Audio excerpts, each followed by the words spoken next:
Welcome everybody in the Off the Ball Network fandom and beyond to this week's episode of the Bunts and Bruises podcast. As always, coming to you guys live on Monday nights. Yes, coming to you guys live on Monday nights as always. Myself, Jurg, with you guys. Always love being a part of this 1 hour journey. Is the highlight of my otherwise dreary, boring, and terrible Monday. And of course, I am always joined on this show by one of the best in the sports media landscape today, the Don of baseball himself, as I always said, but a little bit different this week. He is live and on remote in Ohio, ladies and gentlemen. My guy, my man, James Barcia. James, how we doing? As my man LeBron James said, what's the difference between Miami and Cleveland? But, Jurg, I am doing 1,000 times better. Besides the fact that I'm in Cleveland for work, and it's a great time. You know, Cleveland's fun for the whole family. That's a joke for everybody who saw a train wreck. But either way, Jurg, the fact that you're back on the intro, it makes it 1,000 times better. Because let's be honest, the fans even know it. If they want to hit in the comments or review us on Spotify, whatever it may be, and just say, Bars butchered it, because I didn't even say the name last week, Jurg. You mentioned that I didn't say the name, and it was like a dagger in my heart. I was like, oh, the one thing. I was practicing it for at least 3 hours, too. That's the worst part. Hey, don't get too hard on yourself. It is a difficult task to do, and it was your first time doing it for our show, so I think you did a bang-up job, despite the fact what you might say. But moving on from that, of course. I could have said somewhat sports. Yeah, hey, not in this universe. Not a different timeline, different canon. But speaking of which, like I said, you are in Cleveland, you are in Ohio, so I wish there was more Cleveland news coming out when it comes to baseball, but that doesn't mean the baseball news is completely out of the conversation today because, of course, leading off as always, like a clutch leadoff hitter does, we got some big baseball news from this past week. Of course, James, you're going to run through, I think what's becoming more of a trend now as we get towards the end of May is the injuries hitting Major League Baseball. Some guys are coming back from injuries, like Fernando Tatis, he returned recently, but then there are still guys getting injured, getting put on the injured list. So you're going to review that. But before we get to that aspect of it, James, we're going to run through what the other big news this week was. So what do you want the people to know of how this past week in Major League Baseball went, my man? Well, the biggest news coming out of Cleveland was I was at the corner of the Progressive Field and I took a picture of it. That's the biggest news coming out of Cleveland. Other than that, nothing's happening for the Cleveland baseball team. It is what it is. But it looked really nice from the outside. But baseball it's in shambles right now. The Yankees, as a Mets fan, the Yankees look amazing. The Mets were in first place in the division. And it's other than that, it's been shambles. Everyone is getting hurt left and right. Christian Yelich is back. He finally hit his first hit was a home run. That's exactly what an MVP candidate does. Hopefully we see more of that. But other than that, baseball is in shambles, Jurg. It's more the same. It's just nothing but injuries, nothing but not like I guess defense you would call it, but it's not even defense. It's the pitchers are just every pitcher is Cy Young apparently this year, and we're getting no offense at all. It's home run or bust, and I understand that was the goal maybe like 3 years ago because we weren't getting enough offense or enough home runs, but it's as you hear us say every other week, Jurg, it's just ruining the sport of baseball because I'll dig deeper into the injuries, but first, I want to start off with more than anything. We're going to get back to another unwritten rules conversation. This one starts with, unfortunately, it happened literally the moment we hit stop last week, Jurg. This whole moment broke down on Monday night, and it was the White Sox giving the whooping. I'm talking about a whooping to the Minnesota Twins. And they were beating them, I believe it was 15-3. And Yerman Mercedes was up at plate to bat. And, he was down 3-0, 3 balls to no strikes. And that is an automatic green light. When we're talking green light, that's like you're right at the 3-point line and there's not a defender near you for like at least 15 feet. It was that kind of green light. And he got the do not swing at it, just take the pitch, which is a common sign at 3-0. Baseball terms, especially the old school guys like Tony La Russa, who is the manager for the Chicago White Sox, who your main Mercedes plays for. He's a very old school guy. He is strictly unwritten rules are all written to him. But he gave the no swing sign because it's insulting. It's almost like what happened to when the Knicks were down by a significant amount this year, and I forgot what was the team. I want to say it was the Nuggets or the Jazz. When someone shot that 3 on them and that a whole fight broke out, Jurg. Do you remember what team it was? I don't, but it definitely sounds like one of those top Western teams. It was definitely Denver, Utah. Started somewhere in the beginning of the season. I remember that though. But either way, scumbag move. Yes. So what's more scummy than being up 15-3 and I forgot the most important part was it was a position player more than anything that was pitching. Right. Because as I've mentioned before, when you're down in this sport, you don't waste your bullpen arms. You throw in a position player, and it was when I mentioned the Anthony Rizzo against Freddie Freeman when the Atlanta Braves were just beating Chicago Cubs. Regardless, when a position player is up there on the mound, that's the white flag. That's more than a white flag. That's 3 white flags there. That's just saying, let's get through this. There's no time limit in this sport. I just need someone to throw a ball. So we had a position player out there. Your man Mercedes had a 3-0 count, and he had the no swing sign just to take the ball, make it 3-1, because 3-1 is also basically a complete green light when you're a batter. 3-1, some may argue 3-1 is even more of a green light than a 3-0. I'm not exactly sure why. It has to deal with the way the type of pitch you're going to get from the pitcher. Smarter people than me can explain this, but regardless, there is game strategy to it. And your main Mercedes, as he said in his post-game conference, your main's going to do your main. And he completely ignored Tony La Russa's sign. And that man swung the bat as hard as he could. And he made a 15-3 blowout become a 18-3, I believe it was. I'm not even 100% sure. But regardless, it blew up into something much bigger than the game. It ended up just being the whole game got scrutinized where it was Tony La Russa and his opinions against your main Mercedes and actually a majority of the White Sox. Because it's a majority of young players that make up the White Sox, and a lot of young players don't follow these unwritten rules. So a lot of players are saying, who cares if you're blowing a team out? You're trying to win it. So we're going to keep scoring as much as we can score.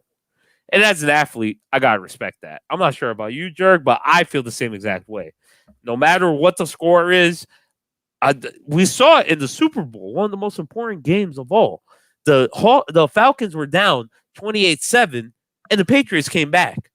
No one in their right mind would have bet on that game for the Patriots to come back. But here, they did. So, as a White Sox player, up 15-3, taking zero chances. I'm swinging at that 47-mile-per-hour meatball right down the middle, which is exactly what your main did, because your main does your main. But Tony La Russa, very upset, and I completely understand, because when you have a rookie, out of all people, it's not even a veteran, you have a rookie out there ignoring the signs of the manager, and he just goes for the swing, completely get where that can create some conflict. The one thing I don't like that Tony La Russa did is he aired that rookie out for all of the media and all of the public to see. I felt like that's something that should have been done more behind closed doors, because when it comes to any conflicts, sports, work-related, anything, it's behind closed doors is the best policy, because you keep it within the family. It doesn't matter. You know, if mom and dad are fighting at the dinner table, you're not going to go to school and tell your best friend that mom and dad are fighting at the dinner table. Right. So it's kind of getting ugly, and it was kind of the number one reason why a lot of people said Jerry Reinsdorf was the only person who was going to sign Tony La Russa, because Tony La Russa coached this team 30 years ago, 40 years ago, whatever it may be, and the Chicago owner was going to be the only guy to re-sign him because of these this is the epitome of old school, Jurg, and to have such a young emphasis on old.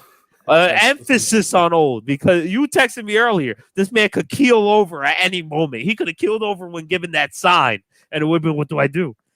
But regardless, it's kind of a conflict of worlds, because you got this really old guy and this really young team, but he's also one of the greatest coaches. And that's like saying you don't want Bill Belichick to coach the Washington football team. They're the youngest football team in the league, and they got the best defense. So, it doesn't make sense, because it makes sense if they did work out together.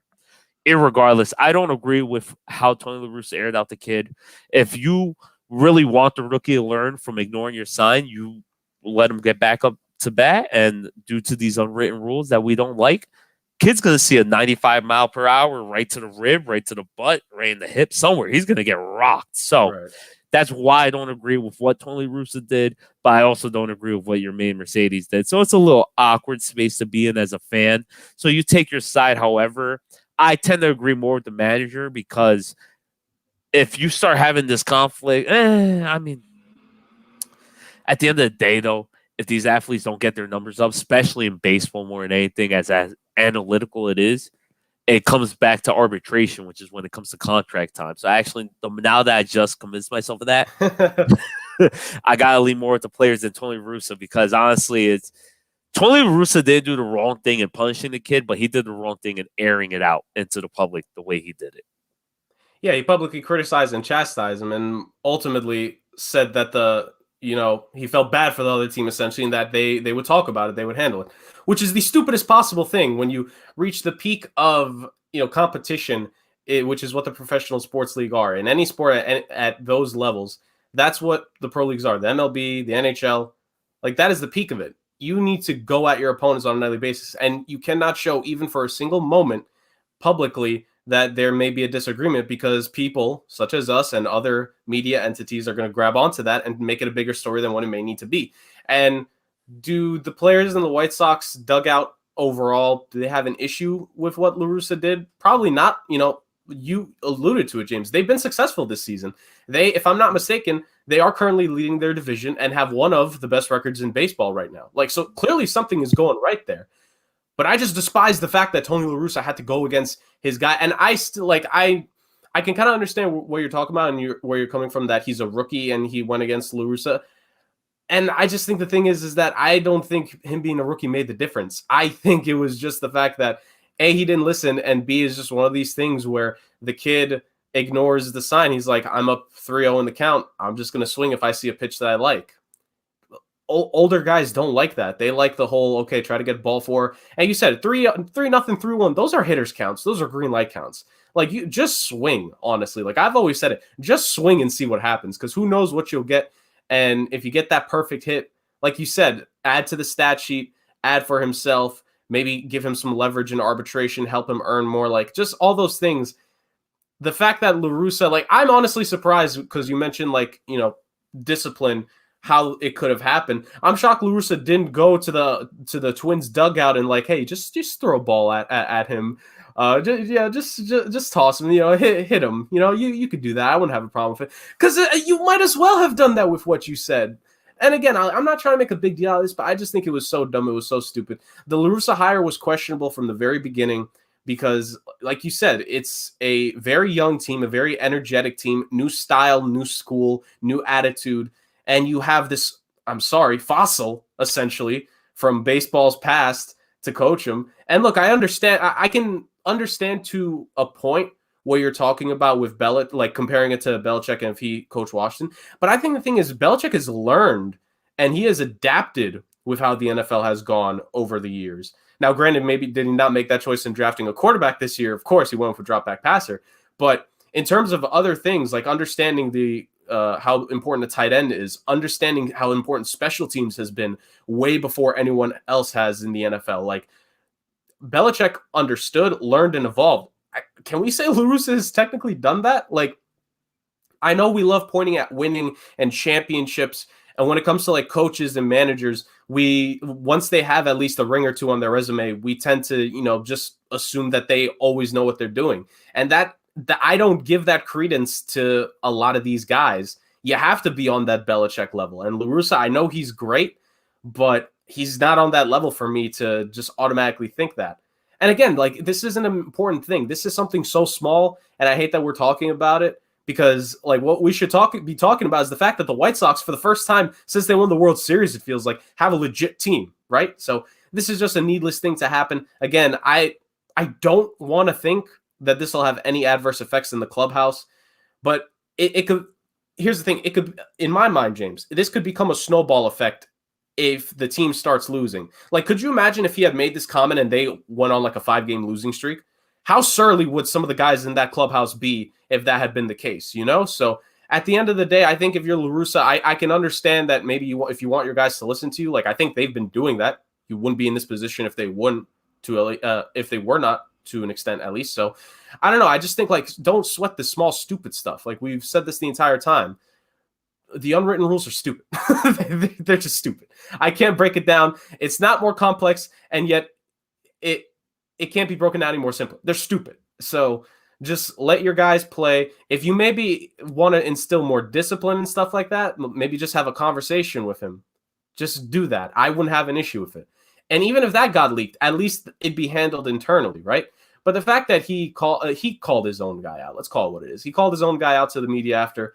That didn't sit right with me. But hey, kind of like we mentioned, La Russa's he's gonna do what he wants because he don't care at this point. He does not care. See, the only issue I have with this, where it may create an issue in the clubhouse, is Lance Lynn actually himself tweeted that if a position player is on the mound, there are no rules. Let's get the damn game over with. So you got another veteran in the clubhouse actually saying this, which may create an issue. But where I agree with Mercedes swinging is he's a 28-year-old rookie. We're talking 28 in any other sport, Jurg. This is somebody's prime. So he's coming in as a rookie. This is his one and only chance to make money, because this is actually. Have you ever heard your main Mercedes before this year? Because I know I haven't heard about him before this year, and he came out blazing. This year he's hitting 347 with 6 home runs and 25 RBIs, and that's that he never plays whenever they're playing against a National League team, because you can't get the DH position in the National League, and the White Sox are an AL club. So the White Sox, they plug them in whenever they're playing against an AL team. But if they're playing intra-league game, your man is off out of the complete lineup, which created an issue actually for some fantasy players, because a lot of people dropped him in the beginning of the season, and you all messed up because I grabbed him in one league. So that's why I'm making fun of you. You all messed up. But regardless, Jurg, let's get into the meat and potatoes of what's wrong with baseball right now. Corey Kluber, later in the week after our last episode, had another no-hitter. Good for him. I'm not trying to take anything away from Corey Kluber, but there was also 3 other notifications, Jurg, that I texted you, that's it. I'm over this. Look at that. It was people I'm not even going to Google and look up their name that had no hitters this week. And it's just, what is going on? Which proves more to the analytics. It proves more to everything we've ever talked about. The stick 'em on the neck, the analytics, spin rate, everything we ever mentioned, Jurg. And it's just not defense, but the pitching is ruining baseball. So we need more offense. We need less home runs. We need singles, doubles, steals. Just swing at some balls and make a defensive player play. And due to the fact of all of the ties up, Jurg, is crazy. It's like a conspiracy theory, because due to the fact of all these analytics, all these offensive players just want to get beefy and meaty and bulky, just straight muscles. And that's what's causing the most injuries I've ever seen ever in the league. At first, I thought it had to be COVID-related due to the fact that spring training might have been short. But no, it is very clear that it has to do with these batters are just getting bigger to try and hit the ball out the park. And these pitchers are just – every pitcher throws over 100 miles per hour, Jurg. You could have – 5 years ago, if you saw a 95-mile-per-hour slider, I remember Noah Syndergaard was throwing 95-mile-per-hour sliders, and it was the most insane thing anyone's ever seen. Now people are throwing 98-mile-per-hour sliders like nothing, which is why you're actually seeing the most hit batters ever in the league year as well, which is why I ended up with Kevin Pillar getting hit in the face, Bryce Harper getting hit in the face. Who was it that got hit before Bryce Harper? Didi Gregorius getting hit.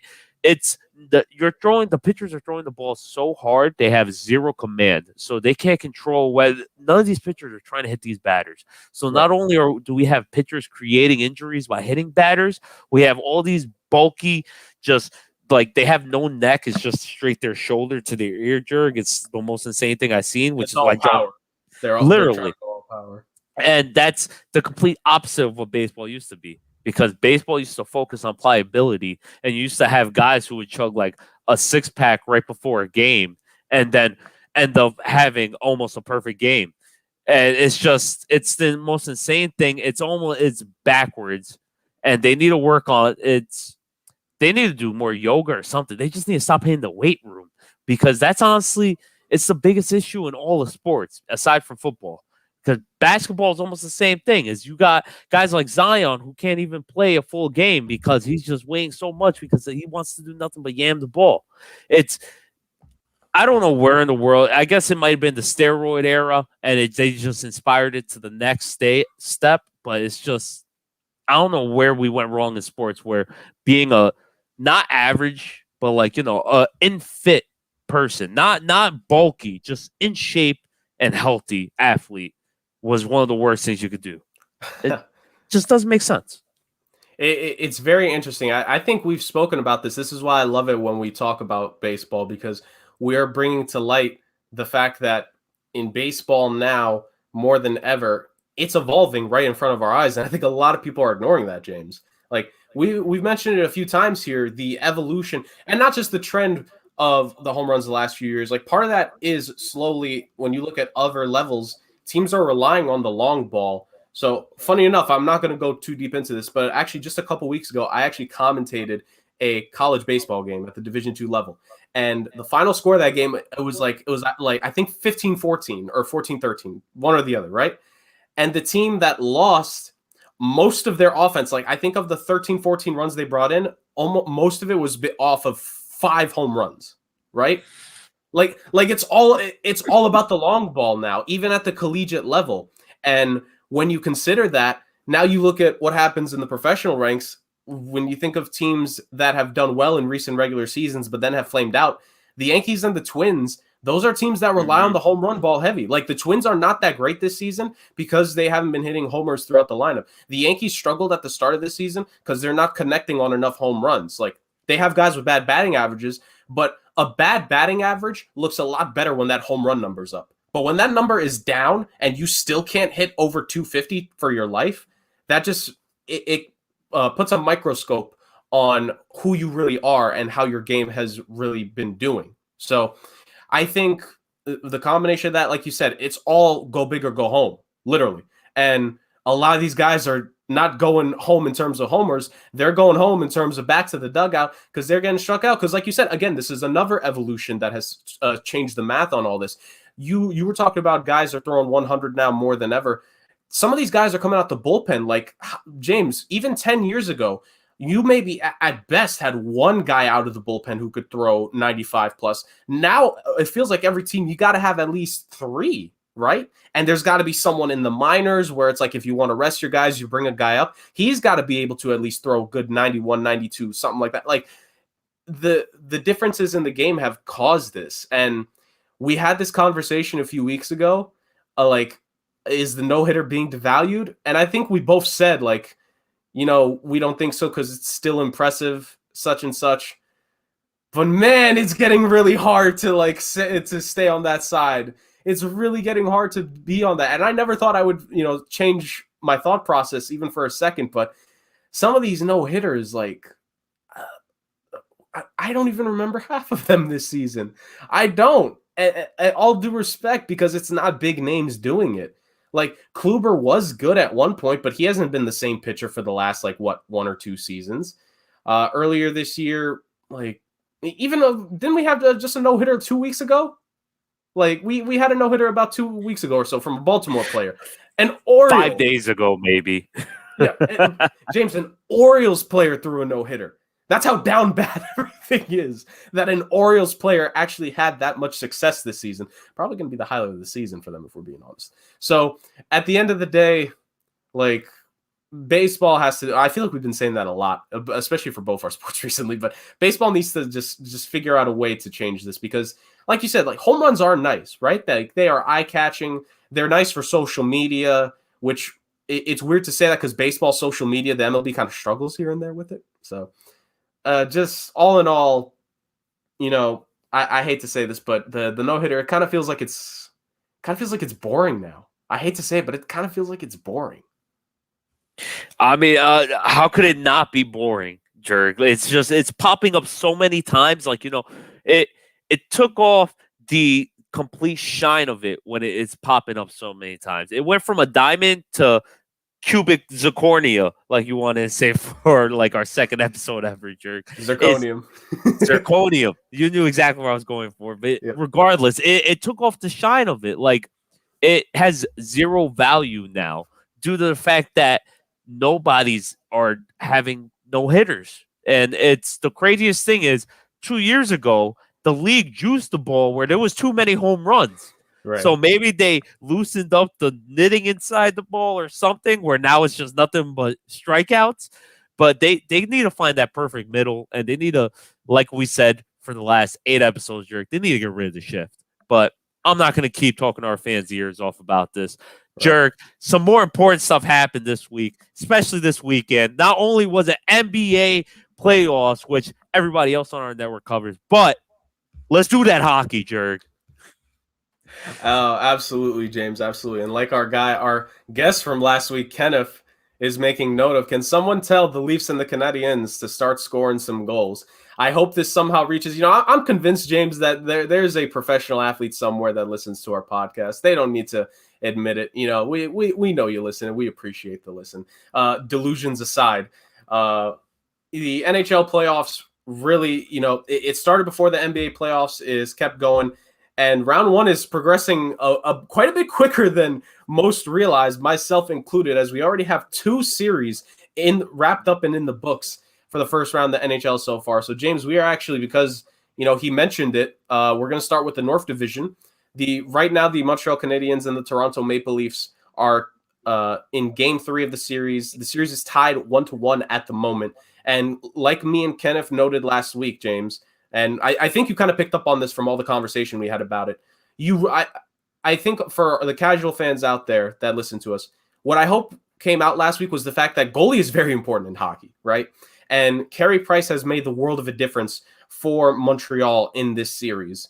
And he literally won Game 1 for them, because you saw an off night for him in Game 2, ends up in a 5-1 victory for the to Toronto Maple Leafs. That was an off night for him. But when he was on, I think it was at least north of 34, 35 saves in that game to give a victory at the end of the day for Montreal that gave them that opening game win. Now, right now, as Kenneth alluded to, these two teams not exactly setting the world on fire at this moment. Currently just 1-0 Toronto about halfway through the second period.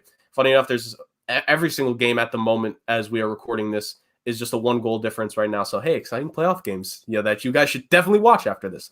But that is how that series is going in the North Division. As we expected, if the offense gets going for Toronto, they're going to be a juggernaut. Montreal, they just have to hope that Carey Price continues to just stand on his head on a night-by-night basis. Jurg, if I may, do you think Toronto's offense is going to, for the casual fans that don't know, Jonathan Tavares, he had a huge head injury this past Thursday. Yes. Do you think that's going to affect the Toronto Maple Leafs offense in any way? Because from what I'm reading, he might be out anywhere from 2 weeks and even more, perhaps. Right. And very scary situation. Thankful that he is okay. Thankful that it's not serious as always. We always hope that these guys, when something happens, that they get healthy as quickly as they can. I don't think it's going to affect them for Montreal, because I still think overall there's enough there for Toronto to just handle them. If it takes an extra game, so be it. I think the worries potentially get going against Winnipeg in the second round. And so let me just kind of mention it. The Winnipeg Jets are up 3-0 on the Edmonton Oilers in their series after Edmonton chokes, I believe it was a 4-1 lead against the Winnipeg in Game 3. The Jets tie it up with 3 goals in the third and then win it in overtime. I'm officially done with the Edmonton Oilers for future seasons. I do not, unless they get a goalie and some defense, I do not care about this team in the playoffs anymore, because at the end of the day, you have 2 of the best players in the game, man. How do you choke that lead? How does you have one job? Literally, yeah, just had one job and you couldn't do it. It's so disappointing. But back to your question, James, I apologize. With Tavares being out, it'll hurt as they go deeper in the playoffs, because you're going to need the depth and the weapons to potentially have to go against Winnipeg. Now, Toronto has had Winnipeg's number throughout the entire season, But as Kenneth talked about last week, and we're going to reference last week a lot because that's where, if you want in-depth breakdown for every series, then you got to make sure you check out last week's episode, like James mentioned before, Spotify, YouTube, Anchor, wherever you could get it, to hear the full breakdown for each series, right? But just in general, what we spoke about, especially in the North, who was going to get the better in these matchups game by game? Is the offense going to be able to do enough, or will the defense and especially the goaltending play up to the level? And when you look at the series right now, potentially if Toronto comes away with the win tonight, it's going to be because the offense just does enough, which they did more than enough in game 2. And the case with Winnipeg, 2 games to start the series, completely shut down the Oilers offense, right? McDavid and Draisaitl, they had 0 points in game 1, and I think it was around the same thing in game 2. So you have that, and then game 3, where they finally get going, where that team is finally firing a little bit, you're able to match them. And when you're a team that maybe your offense isn't as explosive as like a Toronto, you just need 1 or 2 games in the series where you can match them offensively. And Winnipeg did exactly that against Edmonton, and they could potentially do that if they continue this hot streak going up against Toronto. So that is where the John Tavares injury kind of worries me from the Maple Leafs perspective. It is from the idea that, okay, you are definitively better than Montreal, but then when you're going against Connor Hellebuyck, if he continues to play at such a high level and that team just has 1 or 2 games of great offense, they could steal that series. And we could actually see Winnipeg in the Final Four for the first time since, I think 2018 was when they made it to the conference finals last time. So not a lot of years in between, but especially this season, myself included, I didn't have a lot of high hopes for the Jets going in because of certain factors on that squad. But they have more than exceeded the expectations, especially as they're seemingly going to get rid of Edmonton. Game 4 is actually tonight. It'll start just a little bit after we end our show here live. So like I said, some good games going on right now, some good games coming tonight. And yeah, I definitely can't wait for that.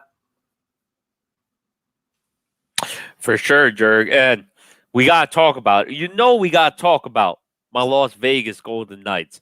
My question for you, Jurg, is what have they been doing so great? Has it been Fleury's goal play? Has it been their offense? What have they done right that they corrected from game 1 where Minnesota ended up stealing that one game from them that Kenneth called correctly? I'm still calling collusion, but regardless, my Las Vegas Golden Knights have figured it out, and now they lead the series, I believe, 3-1. You can hold it against me if I'm wrong, but nope, 3-1, yes. And with a chance to finish it tonight, as game 5 is tonight.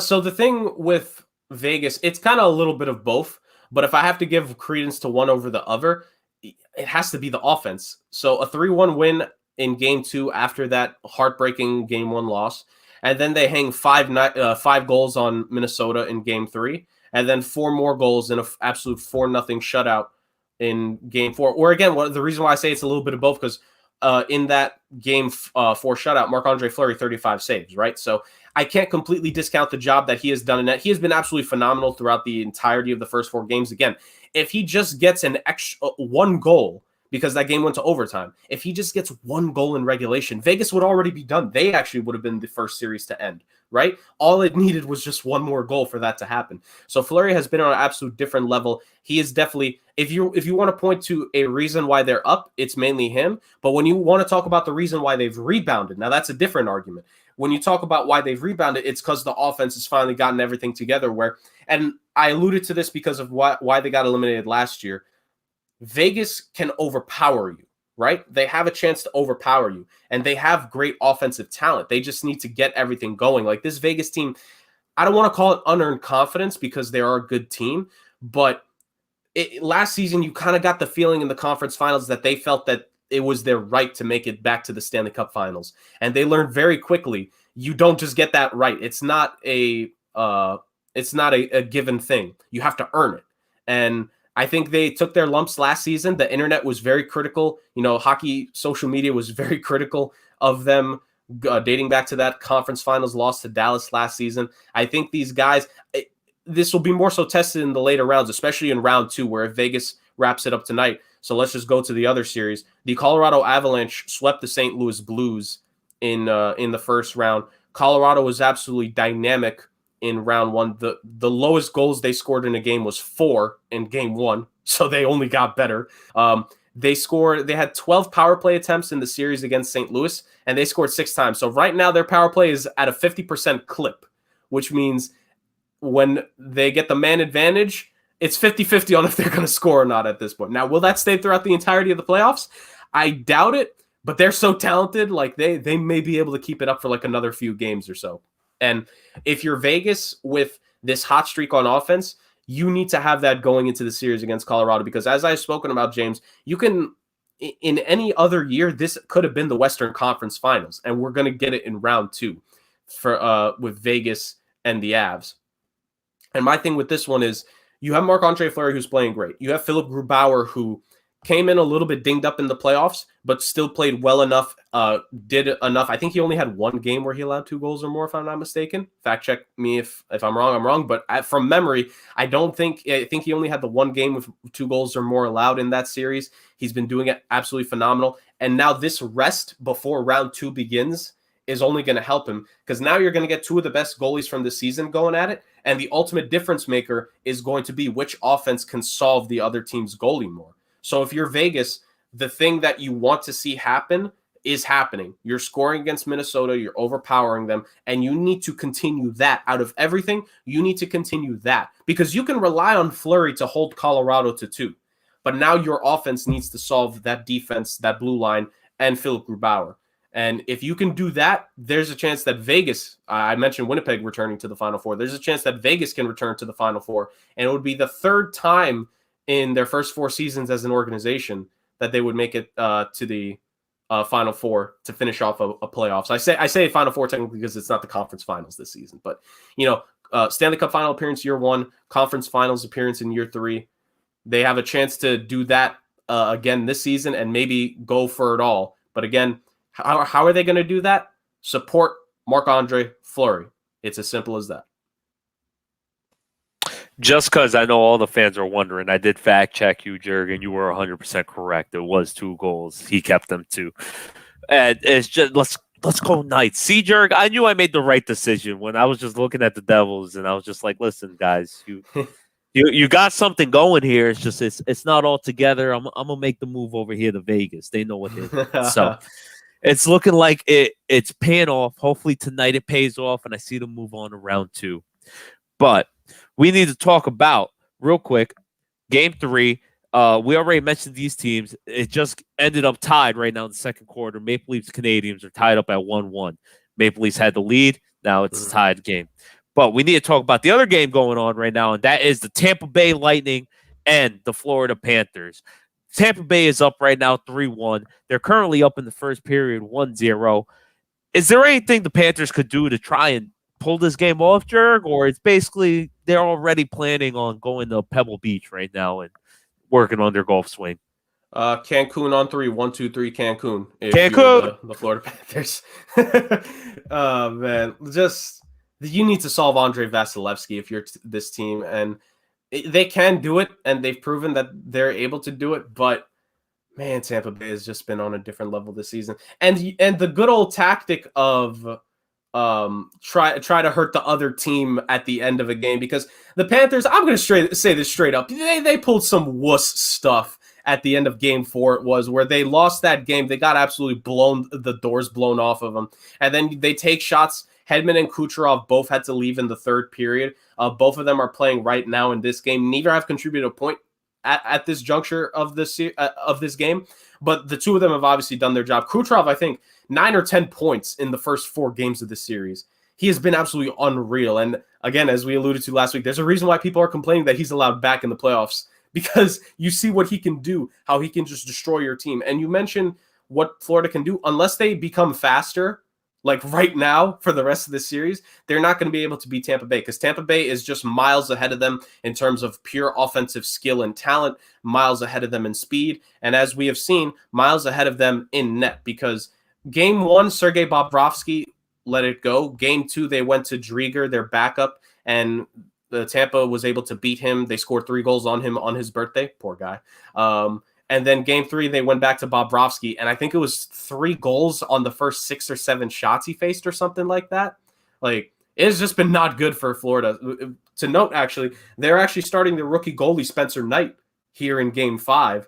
and he's allowed 1 goal so far, but he's made 11 saves. He's actually, compared to his the 2 veterans in front of him, he's actually playing pretty good against the defending Stanley Cup champions in his playoff debut. 2 months ago, James, like 2.5 months ago, he was still playing college hockey. And now he is playing the biggest game of the Panthers season at this moment. And the kid, as of now, it looks like he's stepping up to the challenge, which you got to be a fan of if you're Florida. But at the end of the day, unless things just take a complete 180, that your offense is able to match Tampa Bay's and you just make Vasilevsky's life a living hell, there's no chance that the Panthers come back in this series. Tampa Bay is just too good. They're too experienced. They've suffered heartbreak. They've suffered success. They've done it all. And for all intents and purposes, again, this is just right now. Let me clarify this. This is just right now. But what I'm seeing at this moment, there is nothing that makes me think the Panthers can come back and win this game unless Spencer Knight stands on his head for 3 straight games. And hey, young goalies have stepped up before. Patrick Waugh, as a rookie, won the Stanley Cup for the Montreal Canadiens. So anything can happen. I'm not putting that expectation on this kid. I'm just saying rookie goalies have stepped up before. Jordan Binnington in recent years as well. So anything can happen, but you're telling me to bet against the defending Cup champions with all the momentum in the world right now? I can't do that. And I think Mo would kind of be upset with me if I went against Tampa Bay. So I can't do that to him. I love Mo's our guy here at Off the Ball Network. So I'm going with Tampa Bay. They were my pick to win this series easily before, and I'm seeing nothing that should make me change that thought process. So are you telling me, Jurg, that Florida in Game 3, when they won, they might have caught lightning in a bottle? That was a good one. All right, but regardless, what do you think about that? I had that in the back pocket for a good minute. Nice. When you think about that game too, by the way, 6-5 in overtime, where Florida had to score the 2 goals in the third. Like, if Vasilevsky just has a better third period, that game is over. Like this could have been a sweep. It's wild to say. Like, this could have been a sweep. We're going to get to another series or 2 here very soon that could have been a sweep. But just talking about this, like, Florida, I think, should kind of be lucky the fact that they're even at this point, at this juncture. Because straight up, they should count their lucky stars that they're in this series. Because Tampa, honestly, me and Kenneth noted this last week. Tampa can go off for 7-8 goals. That's not a joke. They've done that. They did that last season in the playoffs. They've scored 8 goals in a playoff game before. I think Florida, look, best season in franchise history, but you're just not there yet. You're just not. And hey, it's okay. It's the defending Cup champions that got their MVP back. Not a lot of teams would be able to beat them, especially round 1. So that's just the breaks for Florida. But like our guy Kenneth is noting here, Montreal and Toronto is starting to listen a little bit, James. You know who's not listening, Jurg? You mentioned about a whole 180 that the Lightning have done ever since they got their MVP back. Let's talk about the 180 that the Predators have done, because they lost the first 2 games, 5-2 to the Hurricanes, 3-0 to the Hurricanes. It almost looked like this was going to be a sweep because the Hurricanes are number 1 seed going in. But out of nowhere, the Predators just come out in a double overtime win, 5-4 over the Hurricanes. Another double overtime win, 4-3 over the Hurricanes. The series is tied up 2-2, Jurg, and it starts tomorrow at 8 p.m. What should the people expect? Because after 2 double overtimes, I don't even know what to expect. Well, definitely expect these guys are very happy that they are getting a little bit of respite between those back-to-back double overtime games, man. So first off, why has the series completely flipped on itself? And I'm going to give you the simplest reason, and it's 2 words that is scaring every single Hurricanes fan right now. UC Saros has been an absolute beast for the Predators. 2 words, UC Saros. Like, he has just been next level. Again, me and Kenneth noted it last week. Why were the Predators going to have any chance in this series to begin with? It's because their defense and their goaltending has played extremely well. I forget the exact number of games. It was like the last 23 or 24 games of the regular season. Saros nearly had a 95% save percentage overall to help Nashville get to this point, right? To get to the playoffs.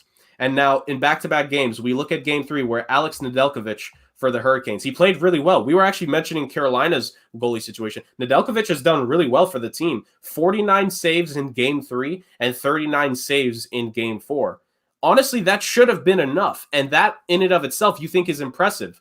But then you look at what Saros did in Game 3. He faced 56 shots, James, and he made 52 saves. And that was just enough for his team to step up for him and get the victory there. And then in the next double overtime, I almost want to call it a classic to an extent, because again, back-to-back overtime games, it's absolutely back-to-back double overtime games, it's electric. Saros faced unheard of. Yeah, Saros faced 61 shots in Game 4, and he stopped 58. This dude has 110 saves in his last 2 games. He is absolutely on another level at this moment. And if Carolina, and here's the scary part, if you're Carolina, he's doing this and you're still getting offense. That means that your defense is now failing you. And again, I don't want to put it all on Nedeljkovic, because in a vacuum, he's playing really well. Like I just said, Saros blows him out the water technically in the save department, but he made 49 saves. Like him and Saros went save for save. Just the Predators got that next goal ultimately on a night where Nedeljkovic faced a lot of pressure. You can kind of give him a pass in Game 3, because I think the Predators had 7 power plays. That's not on Nedeljkovic. That's on his teammates for taking 7 penalties and giving Nashville 7 attempts on the power play. So that's not on the kid at all there. Game 4, you would have loved a comeback effort from him a little better. Again, 4 goals. It's like do you take it or leave it? But at this point in the series, you can't leave it for chances. So ultimately, if you're Carolina, I'll be interested to see if they start Mrazek in Game 5. If they end up making a goalie change. I'm kind of 50-50 on the fence, because Nedeljkovic has played well, but also he's let up some of the goals.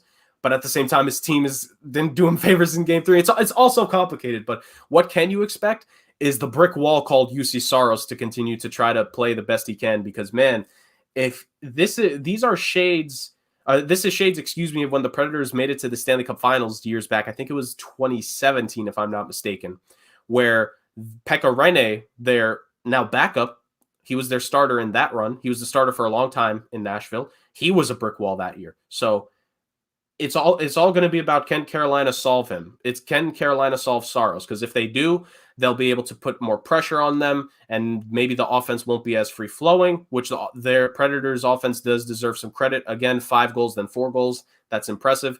But it's all on Saros right now. He is the reason why the series is tied 2-2. There's no questions about it. Well, there was a series that was tied 2-2. It wasn't even ever tied 2-2. It was tied at 1-1.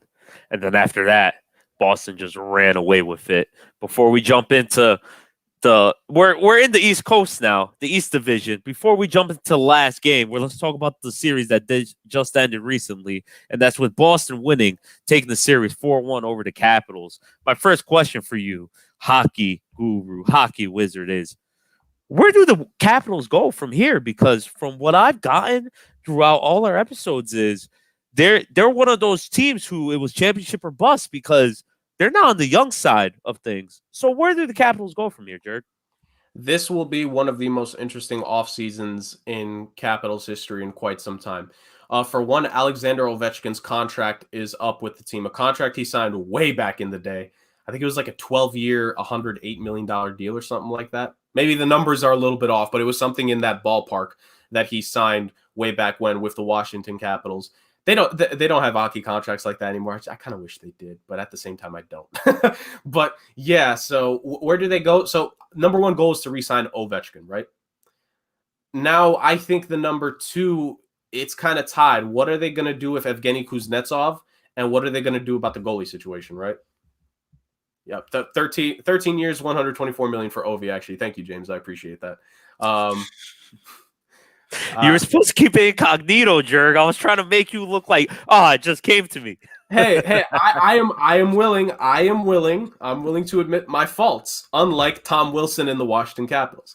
But in all seriousness, I had to take my Puck shot. Don't lie. That's why they lost. Puck don't lie, Jurg. Yes, puck don't lie. You should have been suspended, you bum. Get out. So, but no, in all seriousness, this will be a tumultuous offseason, because aside from re-signing Ovi, what are they going to do with Kuznetsov? He's a talented player, James, but this season he hasn't played up to the level he should have, and he's had a couple issues with the team. I think him and Samsonov, just before the playoffs started, they broke COVID protocol. Like, the most important time of the year, and you do that. And that's why I was about to say it's tied for Kuznetsov. And what are you going to do in that? Because I had high expectations. There were 2 young goalies going into the season that I personally had high expectations of. And it was Ilya Samsonov of the Capitals, and it was Carter Hart of the Philadelphia Flyers. And despite the fact that this should be telling, James. Despite the fact that Samsonov had a better season than Carter Hart, I still have more hopes now for Carter Hart's future than I do Samsonov's future. Because ultimately, I think Samsonov kind of dropped the ball this season. While he had some good games, I think at the very beginning with the whole COVID thing, having this situation late, you can't do this to your team with the Stanley Cup playoffs right there. And he really let them hang out to dry. And that ultimately made the difference and he tried his best throughout the series, Vanacek did. You got to give the kid credit. But he would have tried his best, but he goes down early. Craig Anderson comes in. He gets the game one miracle, and it doesn't follow suit from there at all because the Capitals just do the Bruins just do what they want. The first 3 games, funny enough, of the series, because we mentioned some overtimes, the first 3 games of this series all went to overtime before Game 4 and Game 5 had a little bit less drama attached to it. And with it being a 4-1 victory for the Boston Bruins in Game 4 and then 3-1 victory in Game 5.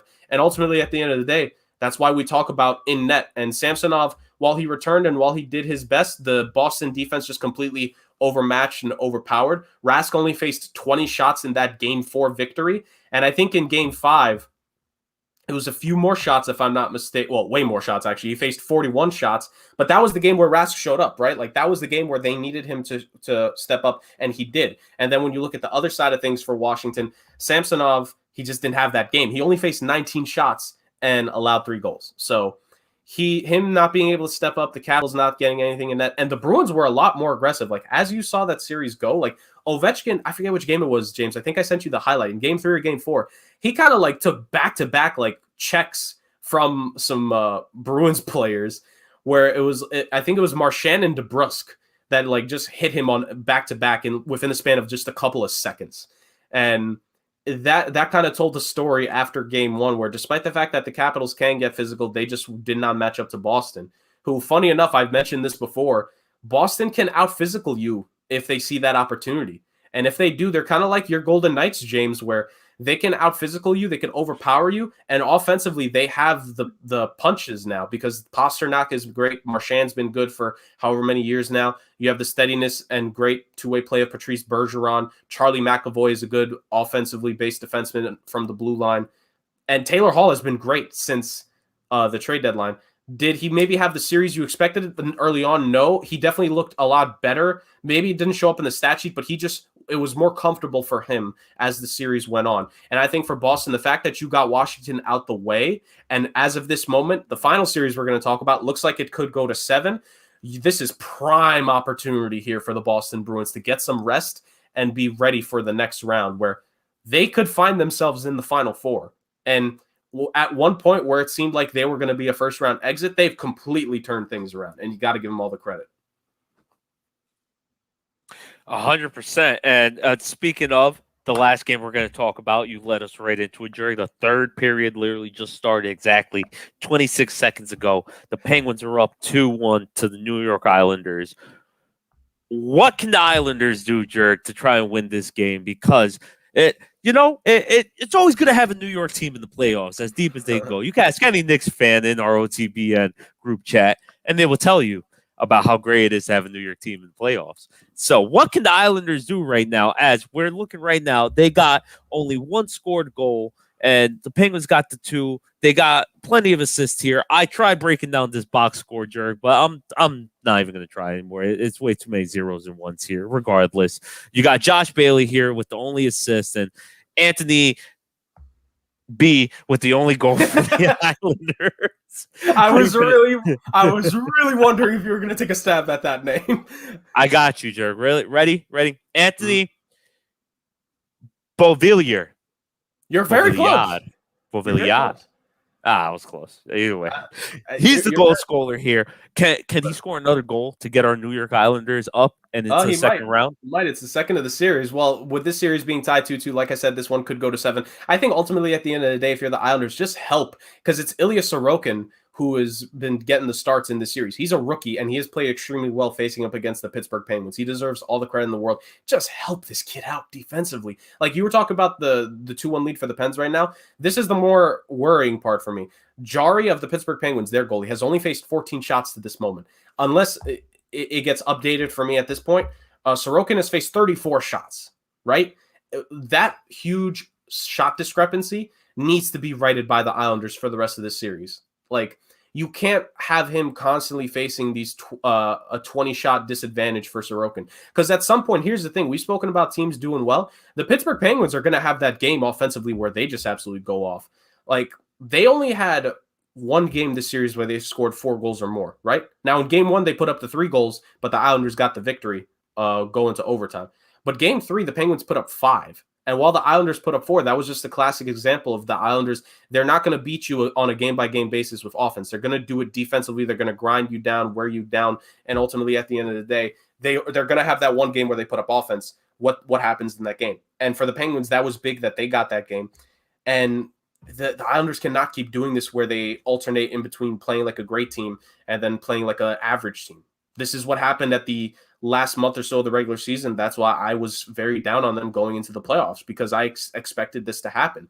And right now, at this very moment, the offense is not pulling through for their young rookie. You cannot I don't care if he allows 5 goals in game 6 with how good Sorokin has been this series. If he allows 5 goals, you put up 6 for the kid, because he deserves that kind of performance from the offense that he's just not been getting. It is absolutely ridiculous that the Islanders, and it's not to say the Pens don't deserve to have the lead. That's not what I'm saying at all. But just like a Barry Trotz team who we've known to be very great defensively, take advantage of the mistakes, aside from 2 games, and again, that game 1, kind of similar to the Panthers, I think the Islanders should be blessed the fact that they won that game 1, because if it wasn't for Tristan Jarry, who led up the some soft goals, this could be a 3-1 lead right now for the Penguins, and they'd be playing with house money. So I think if you're the Islanders, just support your goalie on both ends of the ice, help limit the shots that he's facing, help offensively a little bit more, try to match up with the Pens at least one more time, goal for goal in this series, and maybe you'll get away with it. But even if they do, I don't think this Islanders team can beat Boston.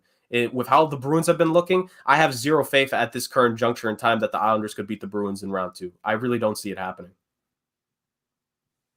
It's got to be something with the orange and blue, Jurg. It's always, the defense is great, but we're getting no offense. You got Sorokin here, where he's just blocking everything except 4 goals. You got Jacob deGrom here, where he'll let 1 run in, but we just can't get a run for the guy. And you got the Knicks, where they're blocking, they're playing amazing defense. They just can't put the ball in there. It's the orange and blue. It's a curse to New York. We need to change it. We need new jerseys. But irregardless, I can't wait to see. Hopefully, the Islanders do come back in this game, and we are able to see a game 7. Hopefully.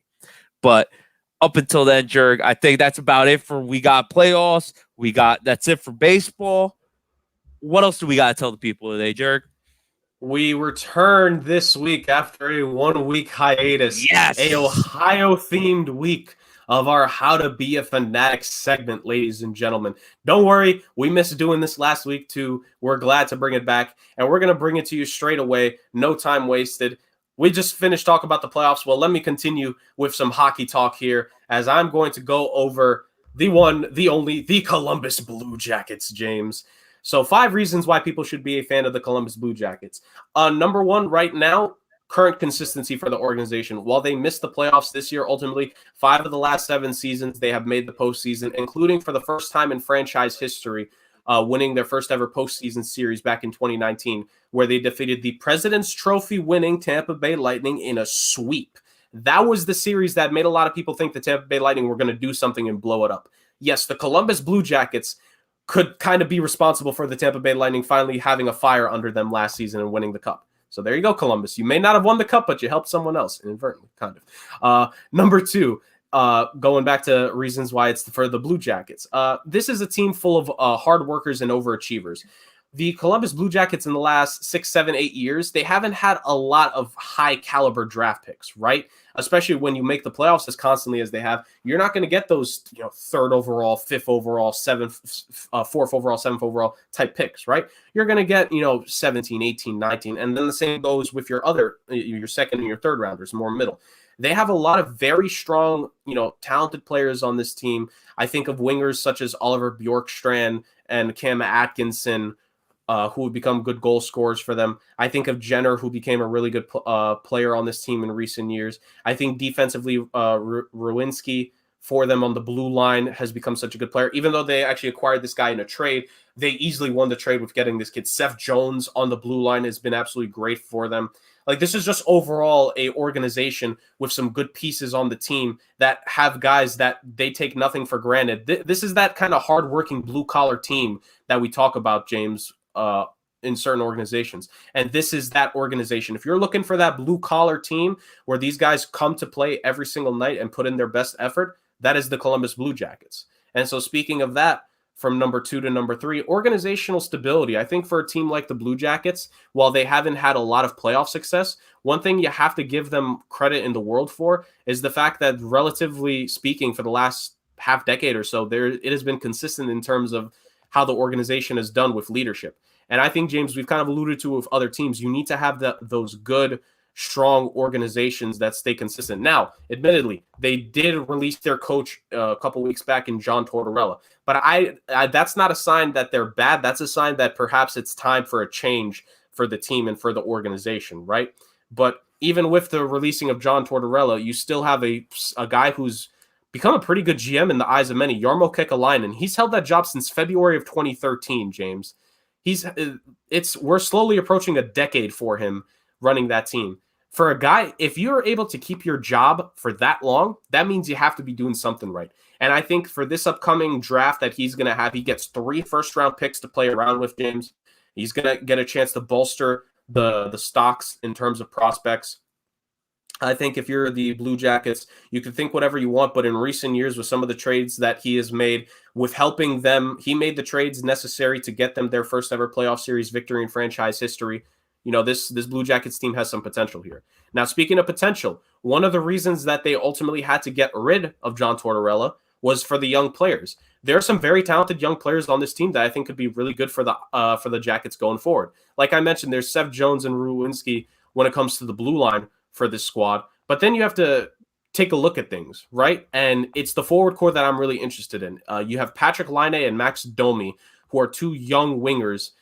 Domi's a little bit older. He's 26, but he's put up good seasons before, and I think he could have a chance in Columbus. He just needs the right kind of coach, and I don't think Tortorella was his kind. And speaking of needing the right kind of coach, Patrick Laine is a absolute generational type goal scorer in terms of finishing. Like, he can score with the best of them. There was, after his rookie season, James, this kid was being talked about in terms of potentially challenging Ovechkin one day for being one of the top goal scorers in the league.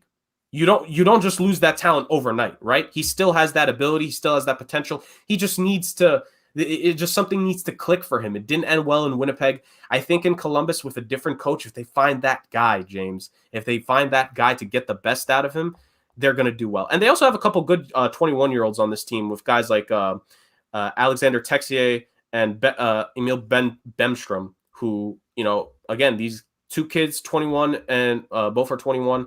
There's some potential there for Columbus. So I think if you're the Blue Jackets, you have some young guys to look forward to. And then at the end of the day, 5th reason, I just think it's really cool. The Columbus Blue Jackets themselves, the name was selected way back when the franchise was coming into the league, to pay homage for Ohio's contributions in U.S. history and great pride in the patriotism exhibited by citizens and civilians. So when you're talking about being close to your team, the name literally comes from what Ohio has contributed in the country, especially of the city of Columbus as well. So that's just a really cool, fun fact right there as to why you should do it. A little water cooler talk. Those don't exist anymore, but I'll pretend they will for the sake of this.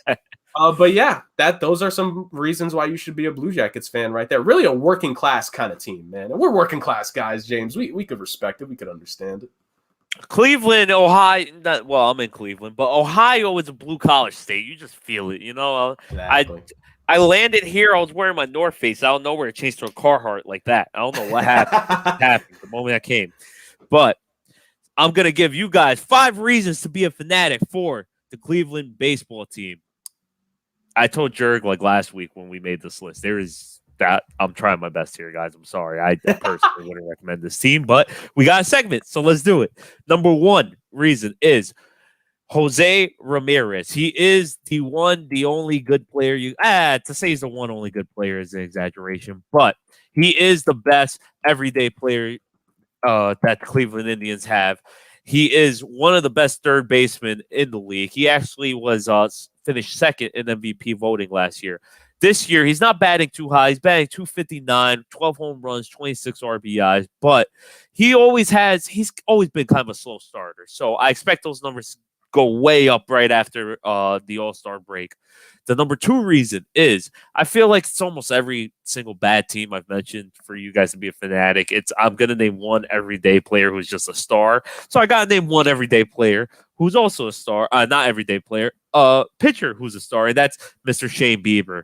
He had the record for the most consecutive strikeouts, most 13 strikeout games in a season consecutively until Mr. Jacob DeGrom came and ruined that streak for him. Regardless, he is the former Cy Young winner of this year. And he's all around a great pitcher. Like, this guy is there is zero wrong with him. He is exactly what you want. There's never controversy with him. I'm trying to think of, besides the fact that his name is Bieber and people used to make fun of him before he became good, like, oh, is that Justin Bieber's brother? Other than that, that's all he got, really. So my number 3 reason is the one, the only. I was talking about the youth. We're going to talk about the oldness. We talked about Tony La Russa. I'm going to mention Terry Francona. He is a Hall of Famer, hands down. He is the manager. Oh, excuse me. The excitement got too much. He is the manager of the Cleveland Indians, and he's also a 2-time World Series champion. Unfortunately, it wasn't with Cleveland, but he did return to the series with Cleveland. And people forget, unfortunately, it was actually, I think that was one of the best World Series I've ever seen, when it was Cleveland versus the Cubs. Yeah. That was it. That game 7. Oh my God, forget about it. You had a team who hadn't won the World Series in like 100 years versus a team who hadn't won it in like 68 years. How could you not watch that? And that was nearly 2 centuries of disappointment coming at you in one game. Exactly. I mean, it all worked out for Cleveland at the end because LeBron won them a championship. I mean, it wasn't a World Series, but irregardless, Tony Francona is the number 3 reason why I say to be a Cleveland Indian fan. The number 4 reason, as you know, Jurg, I try bringing in fun facts or just randomness for every team. They are still currently called the Cleveland Indians. I've been trying to get that out of my dictionary, my dialect, because that name is going to change. That's actually the number 4 reason why I say you should be a fan, because that's just self-consciousness. Good for them. But not only that, but the rumor is they could be the Cleveland Guardians. They could be the Cleveland Wolves. Sky's the limit. And honestly, a team... Guardians is a better name. That's what I'm saying. That sounded tough, right? Cleveland Guardians. And sky's the limit is a team who has a new name when you're rebuilding like Cleveland is right now. That's honestly, it's some of the best things that can happen to you, because it's almost like it's not new ownership, but it feels like new ownership. You know what I mean, Jurg? It's like It's like the broken down White Castle in your neighborhood. It looks grimy, but if they put a fresh coat of paint on it, I might stop by. You never know. And last but not least, speaking of White Castle, the 5th reason, I just figured this out today, guys. It was during my training today. My supervisor mentioned it.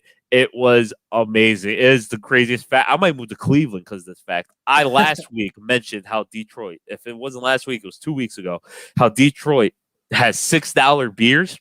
Mm-hmm. Cleveland once a month has, listen, guys, $1 hot dog night, and it gets better, Jurg. Okay.